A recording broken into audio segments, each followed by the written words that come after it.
Hi, my name is Arthur Haughey. I'm the physician assistant at SINY. Today we'll be talking about genital warts. Genital warts are a sexually transmitted viral infection that can occur on the penis, the vulva, or the anus.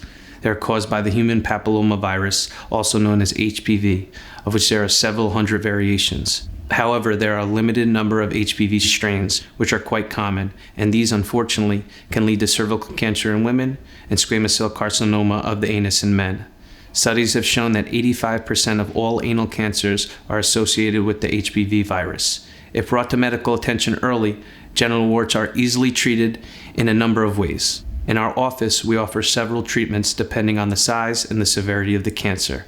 Liquid nitrogen, Candida antigen, and photochemotherapy are some very effective options.